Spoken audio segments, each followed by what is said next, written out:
Chairperson of the Caribbean Community CARICOM, who is the Prime Minister of Barbados, Mottley, along with 4 other regional leaders, visited Guyana on Wednesday in an attempt to ease tensions resulting from the March 2nd general and regional elections. After the 2-day visit, which included meetings with political leaders and elections observers, Mottley urged all stakeholders to adhere to the ruling of the Chief Justice acting, Roxanne George Wiltshire. The Chief Justice ordered Returning Officer for Region 4, Clairmont Mingo, to return to the credible and transparent tabulation of ballots for the largest voting district. Mottley said the RO needs to understand the power in his hands to ensure stability. The Chief Justice of Guyana ruled yesterday, and her ruling was absolutely clear that she expects the returning officer to either start anew or complete the process with respect to the SOPs. And we hope and pray that there will be an adherence to not just the law of the judgment, but to the spirit of the judgment, because she was very clear in the last few paragraphs of her judgment that any attempt to be able to stall the process or any attempt to be able to obfuscate the process is one that runs against the spirit of the Chief Justice's judgment.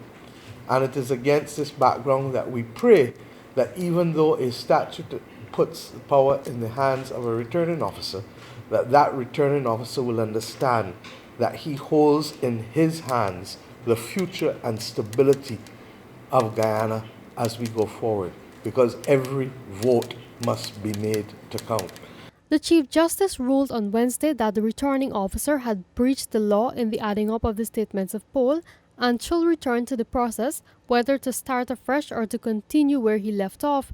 On Thursday morning, the tabulation process resumed, but was suspended by the chairperson of GCOM, Justice Retired Claudette Singh, after the RO used a disputed spreadsheet. Mottley said CARICOM is aware that it cannot interfere in the country's internal affairs. She said the body is seeking to provide the means for dialogue, as what is at stake is not just the presidency. We are clear that as a community of sovereign nations, we cannot get involved in the internal processes, but we are family, and family does not stand by and watch others in the family suffer without making themselves available to be able to aid the process.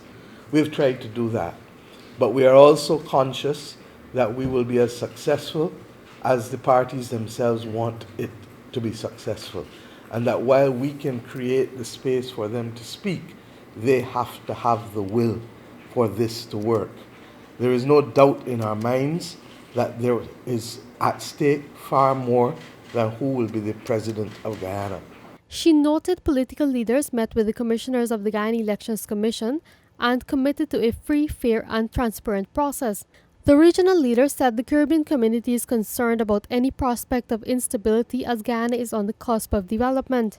This country is on the cusp of turning the corner economically, but it must also be on the cusp of making every Guyanese a winner and not a loser. Our fear is that if the process is not transparent, that we put at risk too much. And I therefore hope that the people of Guyana will work together to ensure that there is calm, there is peace.